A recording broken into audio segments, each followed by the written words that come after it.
Okay.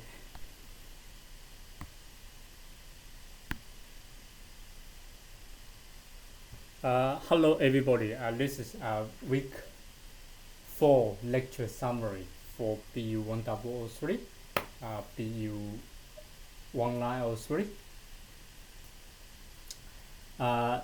Today we are going to cover two topics here. First one,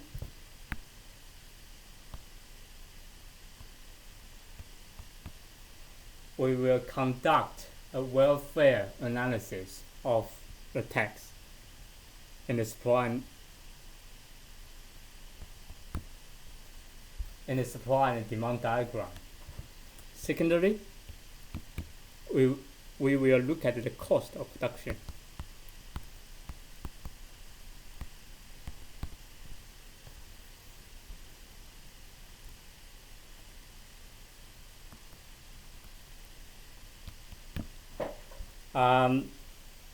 We know that in the supply and demand diagram, price here, quantity here, demand curve downward sloping, supply curve upward sloping. Without tax, the intersection point here is the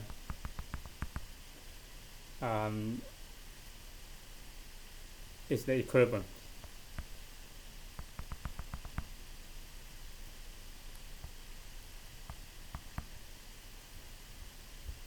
So, okay, let me say this is the market for beers. This is called the equilibrium point is called A.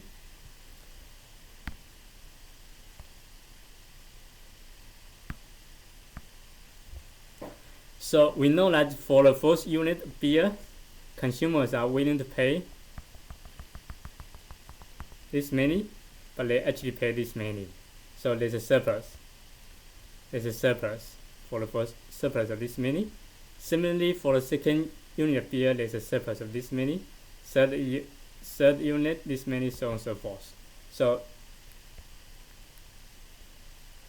this area is called consumer surplus. The area below the demand curve above the price consumer pays is called consumer surplus. Similarly,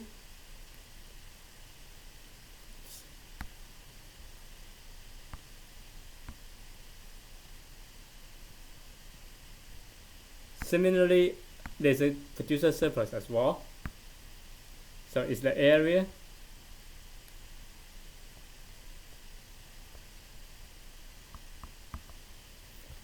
above the supply curve, below the price producer receive. And the welfare is equal to the consumer surplus plus producer surplus here. Okay, and we say that if the market is efficient, this free market, we will get the biggest consumer surplus and producer surplus, or the welfare is maximized.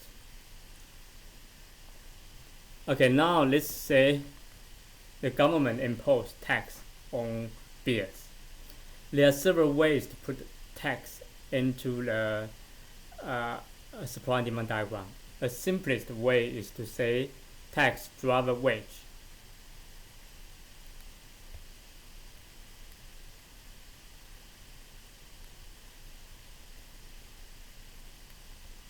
Between supply and demand.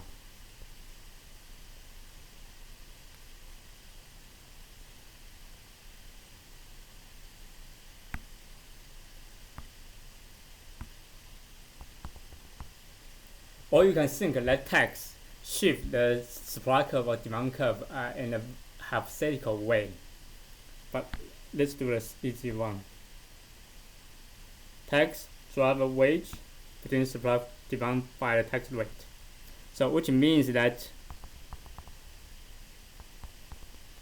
consumer now pay a price higher than before tax. Producer receive a price which we call producer price. That's lower than the before tax. And the difference is the tax rate. equivalent quantity drops from Q0 to Q1. Okay, so now what happened to the consumer servers? What happened to the producer servers? So the consumer servers, again, is the area. Okay, let me just, before I look at the consumer server, let me just label the point here. So this is A. No, this is A. B, C, D, E, F, G. Okay. So before tax,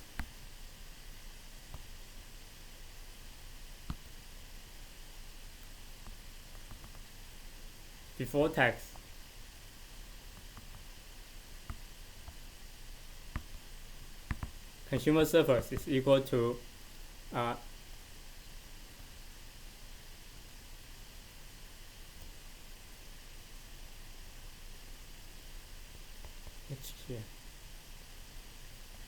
is equal to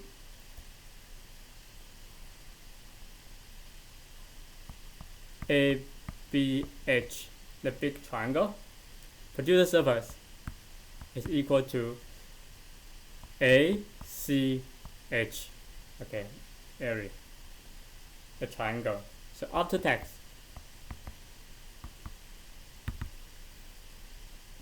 now the new consumer servers is equal to the still the area below the demand curve above the producer price. So it's the area BDE. Producer servers is still the area above the supply curve below the price producer receive. So it's CGF. Okay. Clearly we see that compare the before and after tax, consumer servers change by the trapezoid, the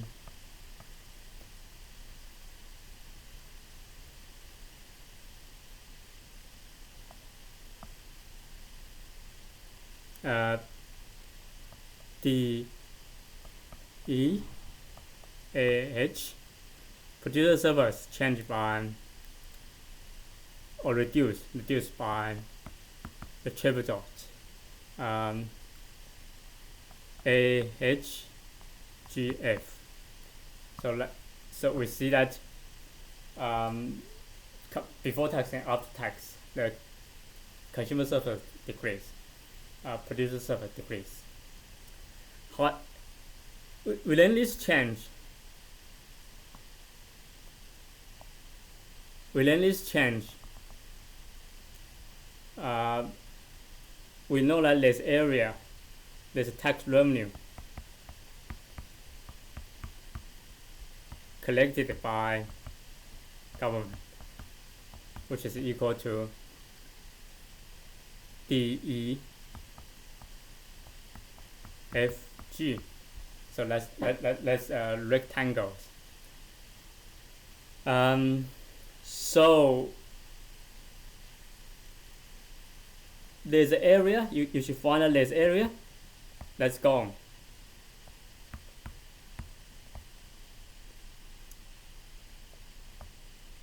Which is the triangle AEF, and we call it deadweight lost.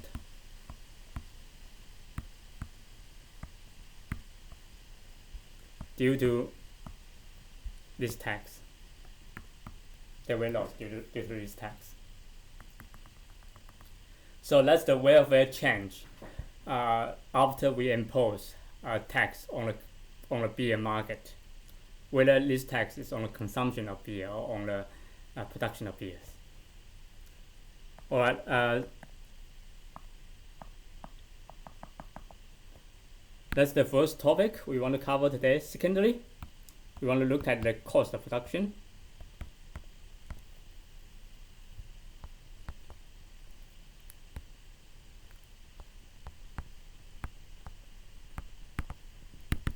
cost of production. So in the market we have supply and demand. So now we are turning to the supply side of the market.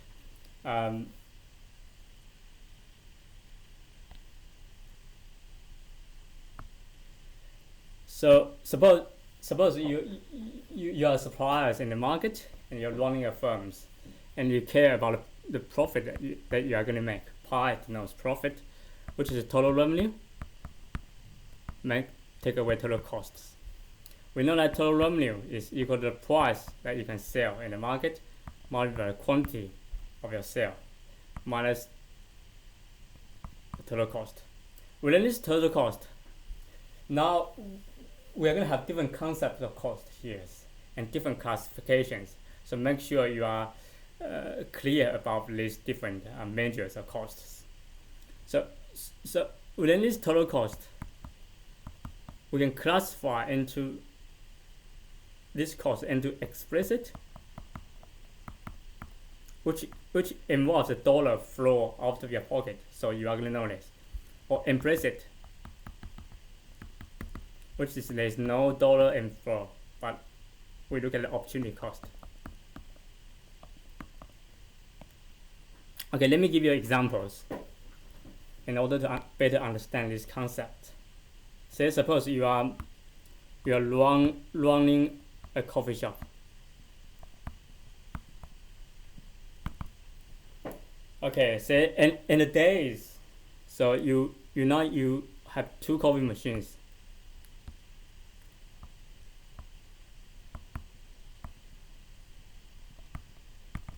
And suppose you rent these 2 coffee machines, so you gotta pay $500 for these 2 coffee machines, and you hire 3 workers, or maybe 4 workers,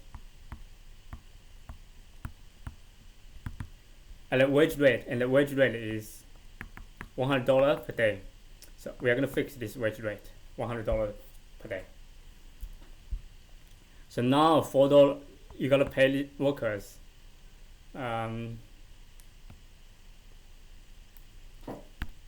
wage rate, let me just write here, wage rate is $100 per day.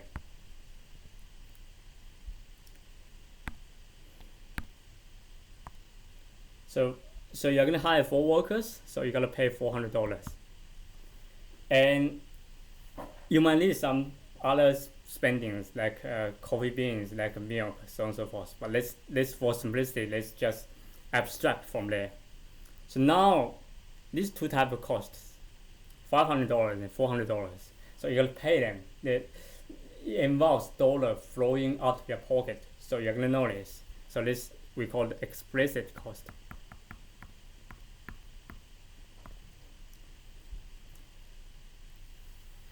In addition to this, you also work in a coffee shop yourself.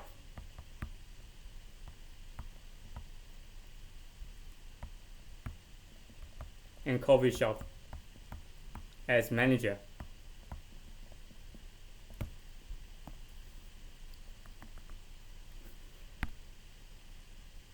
And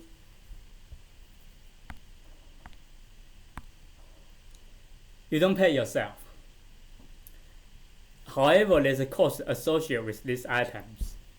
Think that if you do not work in a coffee shop, you can work elsewhere. Say, for example, work in a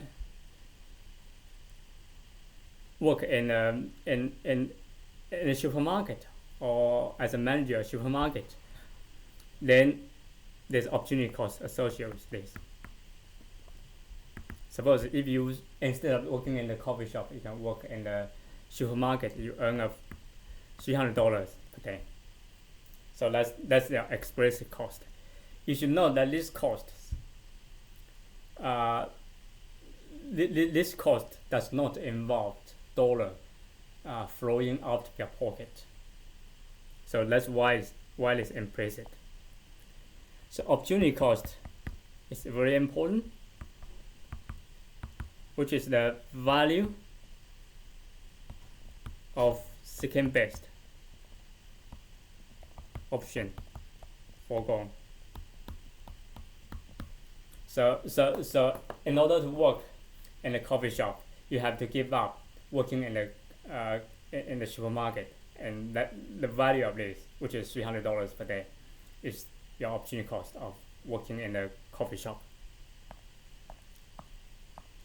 So if you are accountant, I would like to bring to your attention here that in accounting, usually you don't record this opportunity cost. So the total cost layer for accounting will be, we call it accounting cost, or the profit. The profit here is total revenue minus total cost, which we call it economic profit. And accordingly, there's also another term we call accounting profit, which does not account for these implicit costs. Alright, let me keep going with these coffee shop examples. You are running a coffee shop and you have a set of information regarding.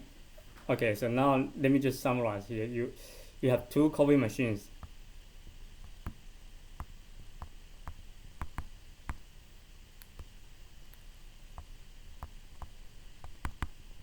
Which is $500 per day. So now the time frame we are looking at is 1 day. So it's a short run. It's short run. So you should know that you cannot change your coffee machines anyway. So this is fixed.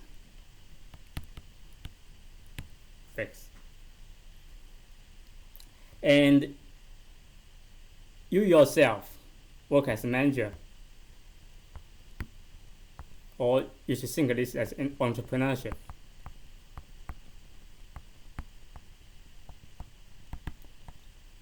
And the cost is $300. Okay. So now these two costs, $500 and $300. That's you always gotta pay each day in a day. So no matter how many cups of coffee that you want to produce, so this we call a fixed cost. These are costs that's fixed with respect to the quantity output, which no matter how many units output you want to produce, you always need to pay. So that's why it's fixed cost. However, you have flexibilities in determining how many workers you want to hire. So the number of workers is not fixed, it's variable. So cost, so this is variable cost.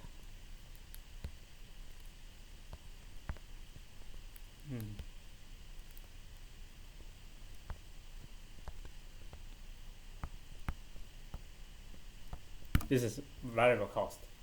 The cost, the wage that you're going to pay the workers is variable. When you have different levels of output you want to produce, you can choose to employ different number of workers. Okay, suppose you know this. Say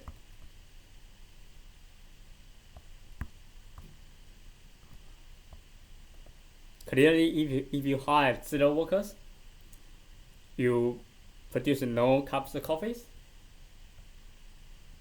If hire 1 workers, you can produce 50 cups of coffee. 2 workers, 110 cups of coffee. 3 workers,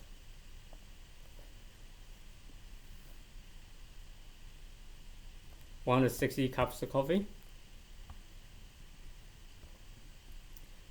4 workers, 200 coffee, 200 cups of coffee. 5 workers, 230 cups of coffee. Okay. So this table describe the relationship between the input and output, and we can draw it in a diagram like this. Quantity, numbers of cups of coffee that you want to produce in a day, numbers of workers.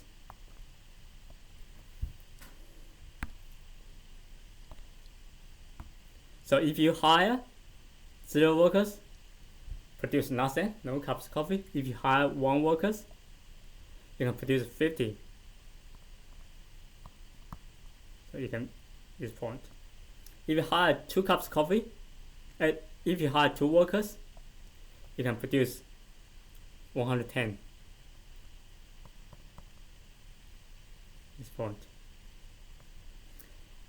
If you hire 3 workers, you can produce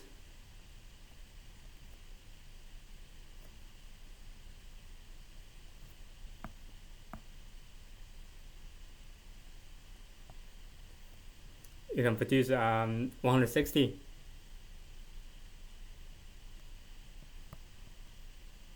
This many. If you hire 4, you can produce 200.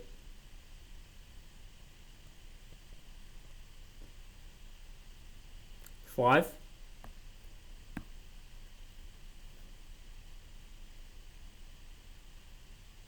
4, 200.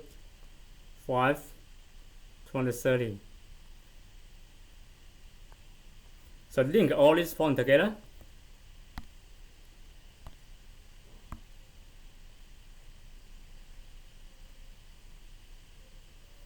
You got this production function. We call this production function.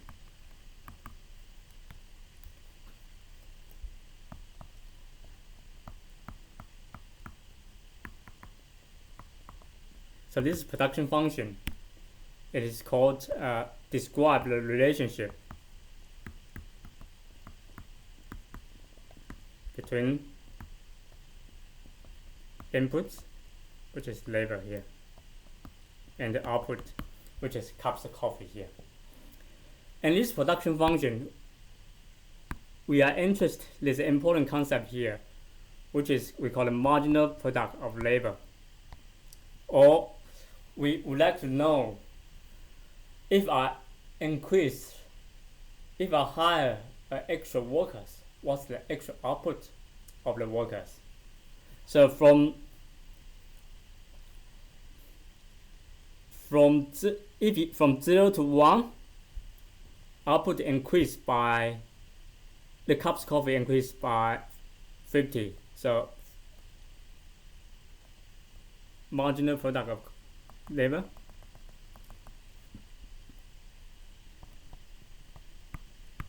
is, by definition, is change of quantity over change of labor. If labor increased by 1 unit, what's the extra output can be produced? So in our table here, the first, if I hire first workers, output increased by 50. So 50 divided by 1, increase in output is 50, increase in labor is 1, so it's 50. For the first worker, second workers go from 1 to 2, output increase from 50 to 110, so increase in output is 60. 60 divided by 1 is 60. Similarly,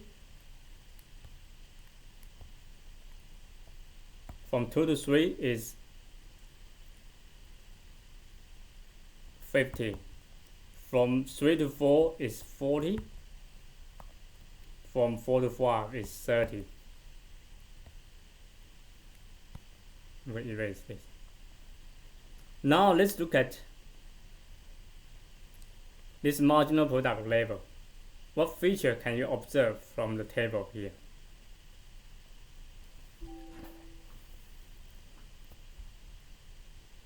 You could see that initially it increased, then it decreased, right? And we call this law of diminishing return, or law of diminishing marginal product.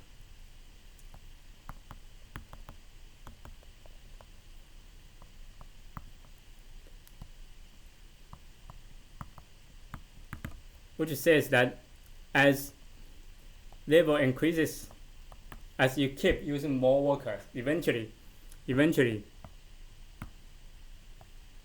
marginal product of labor will decrease. And this is reasonable, right?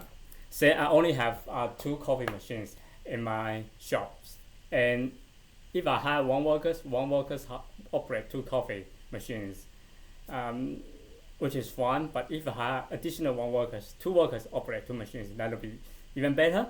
And if I keep increasing the number of workers, say I hire 1,000 workers to operate 2 machines, clearly the marginal product of last workers will be very, very slow, very, very small. So eventually this marginal product of labor will decrease. Alright, so let's law of diminishing return and the important concept, marginal product. Let's look at the cost.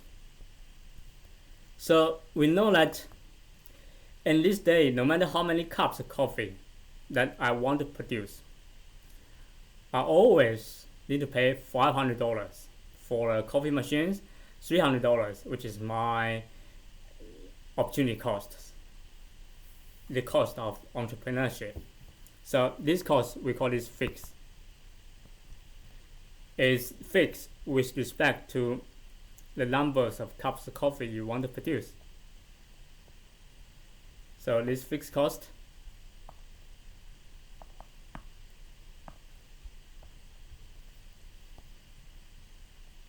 is 800.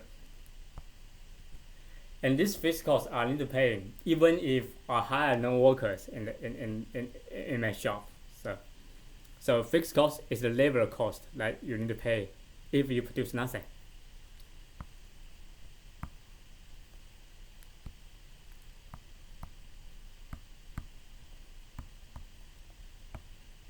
Okay. Fixed cost. And the cost associated with hiring workers, which is variable. Again, variable with respect to the number of cups of coffee you want to produce. So variable cost. So if you hire 0 workers, cost is 0. If you hire 1 workers, you gotta pay at least $100. Remember the wage rate is $100. Two workers, $200. 3 workers, $300. 4 workers, $400, $500. And if you sum this fixed cost and variable cost, we get the total cost. The total cost is composed of fixed cost and variable cost. Sum up is 800, 900, 1,000, 1,100, 1,200, 1,300.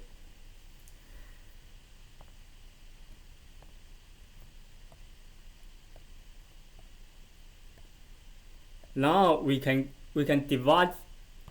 calculate another measure of cost by dividing total cost with the quantity. So what I want to know now is, for 1 unit, 1 cup of coffee, on average, what is the cost I should pay for it? So first one, if I hire 1 worker, I produce 50 cups of coffee, total cost I pay $900. So average cost is 900 divided by 50, so which is 18.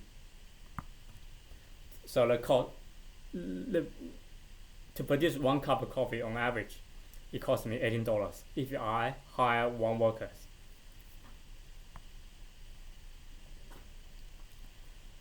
Okay, if I hire 2 workers, I can produce 110 cups of coffee, which cost me $1,000.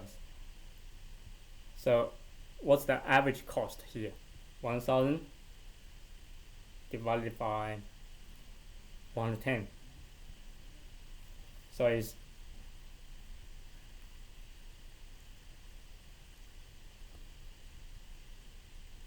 $110. So it's $9.09. Similarly, if I hire 3 workers, I can produce 160 cups of coffee at a cost of 1100.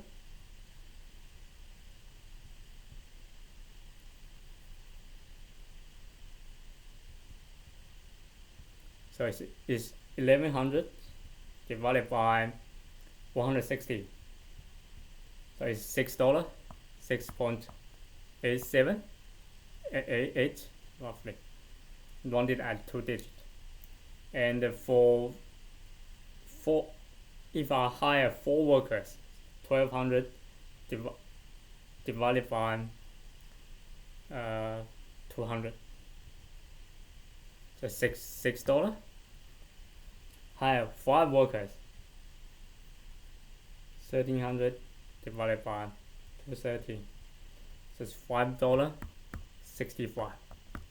So this is average cost. Another important concept regarding cost is what we call marginal cost. And this marginal cost is a very important information you need when you want to decide how many workers you should hire in the optimal way such that you maximize your profit. So marginal cost definition is what's the increase in the total cost if I increase the output by 1 unit, 1 cup of coffee. So it's change your total cost over change your quantity. So in our cases here, if I hire from 0 to 1, 0 workers to 1 workers, output increase by 50, total cost increase by 100. So the marginal cost will be 100 divided by 50, so which is $2. Similarly, from 1 workers to 2 workers, you can calculate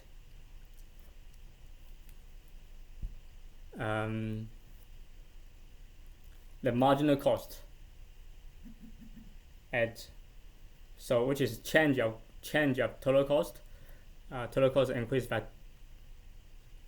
100. By 200 divided by output increased by 60.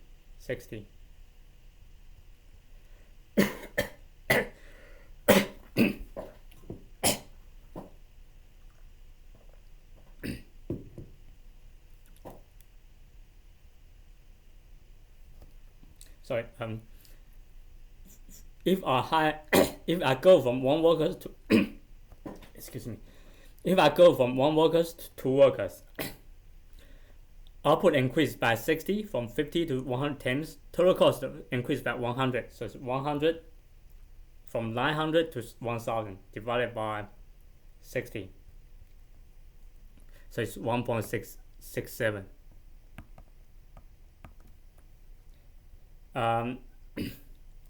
From 2 workers to 3 workers, output increased by 50. Total cost increased by 100. 100 divided by 50. So which is 2 again. From 3 to 4, output increased by 40. Total cost increased by 100. 2.5.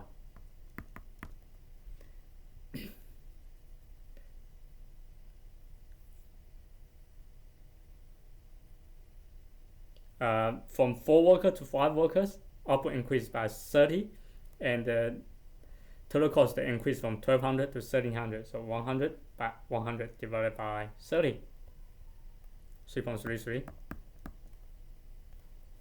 So now that's the marginal cost.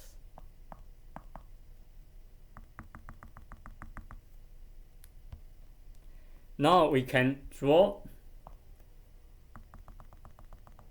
this cost in the diagram in the space of cost with respect to the number quantity, the cups of coffee that we produce.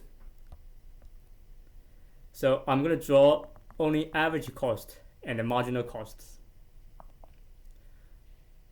So if produce 50,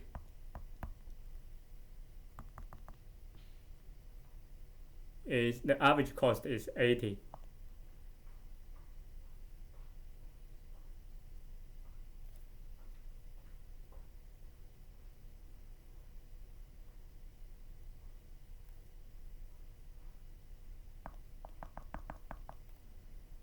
Something here.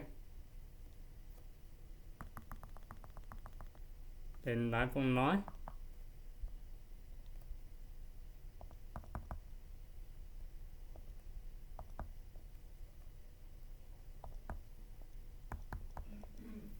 So it's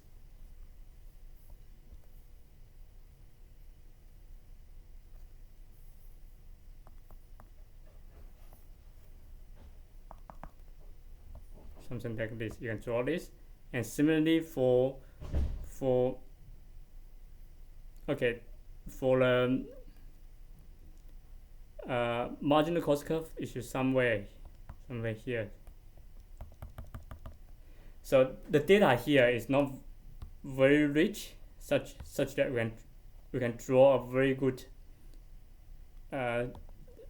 cost curve.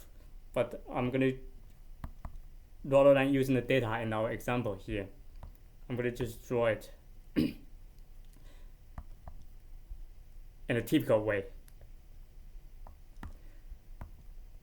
So a typical average cost looks like this. Typical marginal cost look like this. Okay, a key point here is that marginal cost cut the minimum point of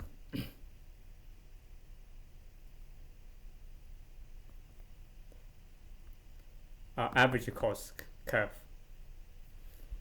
Why? Okay, average cost curve is typically U-shape, or both marginal cost curve and average cost curve, they are more like U-shape. So initially the cost decreases. This is because of specialization, economies of scale, so on and so forth. Eventually this either marginal cost curve or average cost curve will be upward sloping. This is because of law of diminishing returns. The more workers you hire, eventually workers become less and less productive, so the cost increases. Okay. A key observation here is that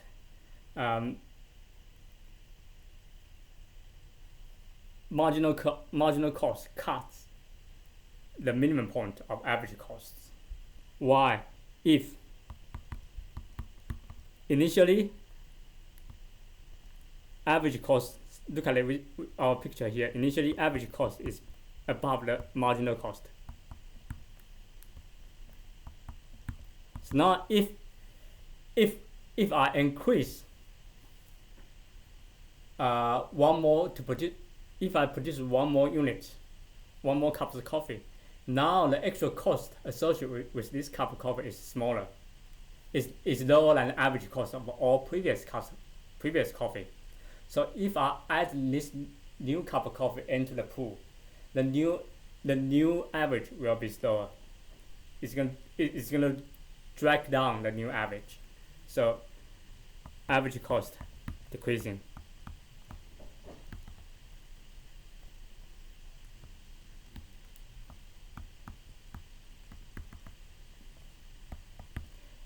In contrast, if average cost is less than marginal cost, which means we are producing at this range, then average cost is increasing. Why? Because now if I'm producing one more cup of coffee, the actual cost associated with this cup of coffee is higher than the average of all previous coffee. So if I add this new cup of coffee into the pool, the new average will increase. Okay, so let's relationship between marginal cost and average costs curve. And let's all for this week's lecture summary.